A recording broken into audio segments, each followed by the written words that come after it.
What's going on, everybody? This is BroncoJuggalo, and I am coming right at you with another Wild Eye releasing review. Today we are discussing the 2017 film Demon Hunter.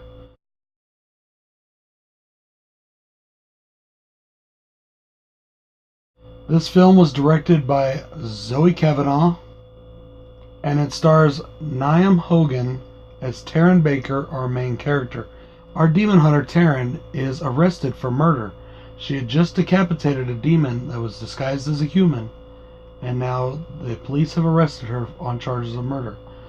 In the meanwhile, a satanic cult kidnaps the daughter of the lead detective on the case, who happened to be the same detective who worked on Taryn's case years ago in the disappearance and murder of her sister. The satanic cult, intent on raising a demon, has kidnapped the daughter of the lead detective to force them to give up Taryn because they need her for the ritual. The police now have to rely upon Taryn to find the kidnappers. This movie isn't really so much a horror movie as it is more in the vein of Blood the Last Vampire or Blade. Kind of one of those like action slash horror or action movies that has a little bit of horror mixed in. It's kind of a comic book movie.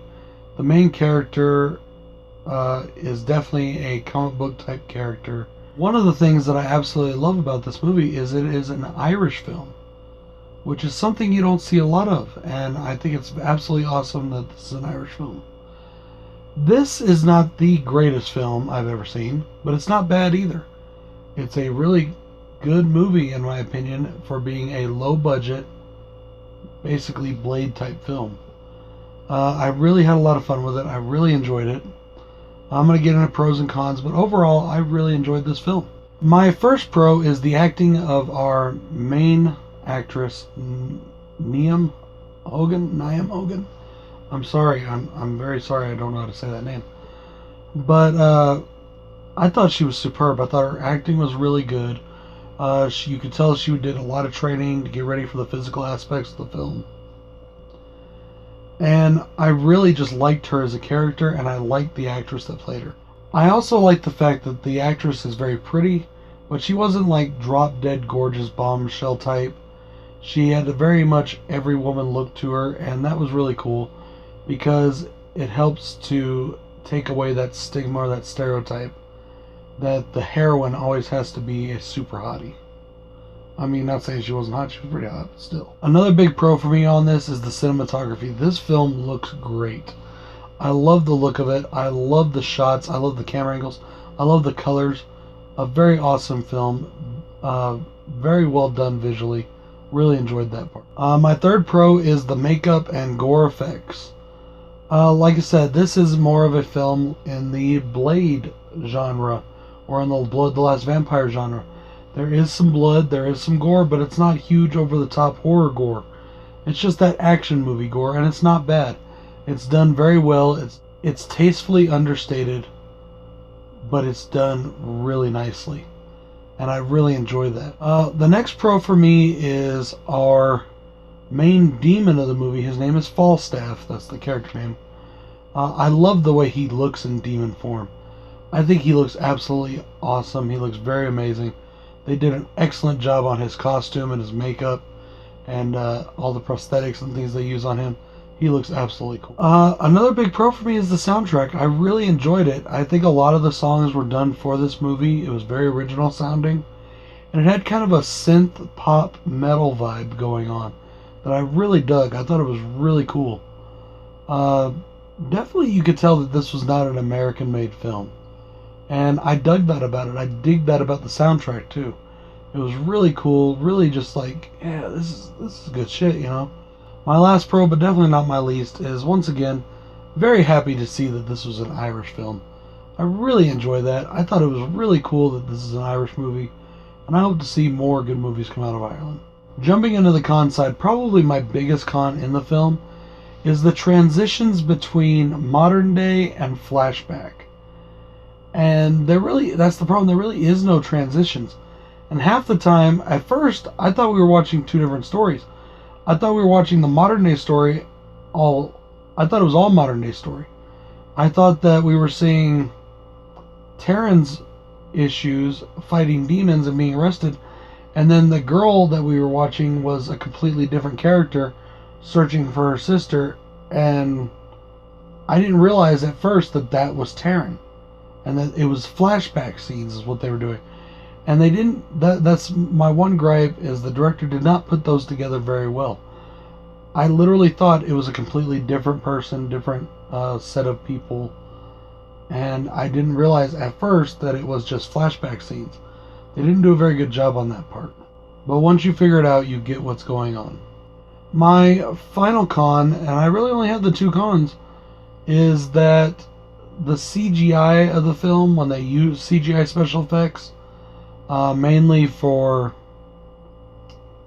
showing the transition of power, things like that, it looks very dated. It looks very 80s style. And I don't know if that was done on purpose or just done because of budget, but that kind of pulled me out of things a little bit. Like, there's one scene where she has this double-bladed sword weapon that's really cool, and as she stabs it out, the blade gets this power going, and a bluish nimbus goes around the blade, and it just looked very kind of cheesy, kind of 80s looking special effects. Like I said, that could just be because it was low budget. It could also be just because they wanted it that way. I don't know. But that's really the only cons I got, guys. This is overall a really decent movie. Like I said, it's not as good as Blade or maybe even Blood, but it's still really good. I enjoy it for what it is. It's a low-budget film that does its best to do good. And you can tell that the writer and the director, and I believe Zoe Kavanaugh also wrote this film, or helped write it at least, and came up with the character of Taryn. You can tell what she was trying to put on screen.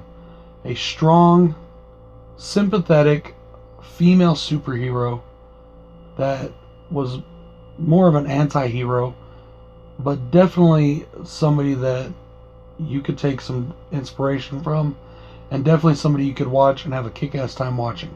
I did want to say a few things about the DVD edition itself. I really like the special features on here. An alternate ending, we have behind-the-scenes documentary, we have trailers, we have a commentary, and there's 2 music videos. So overall, this is a really good DVD release. I really think this is a cool DVD. Definitely, if you're into Wild Eye and you check out their store, definitely one to buy, definitely one to pick up, especially if you like those kind of movies. Demon hunting, vampire hunting, that kind of stuff, Blade or Blood. Very much like those, if you think it's... So if you're in there and you're into those kind of movies, definitely check this one out. Well, guys, that is it for today. This has been another Wild Eye releasing. I want to take just a quick second to thank Rob and the entire team at Wild Eye for being awesome people, for sending me movies that I can review, for just being really cool and putting out great content. And big salute to you guys for doing what you do. You help to give these filmmakers a start. You help give them what they need to get their visions out there. And that's awesome. Thank you guys very much for everything. Thank you for this movie. Thank you for more movies that you're sending me. Thank you for the movies you've already sent me. Just thank you for everything. Wild Eye is the bomb. If you haven't checked them out, check out Wild Eye Releasing. They got a lot of awesome movies. This is my 5th Wild Eye review, Demon Hunter. I give it a 2 thumbs up. So definitely go check it out. Wild Eye Releases, Demon Hunter, awesome movie. This is BroncoJuggalo saying, peace. Hey, you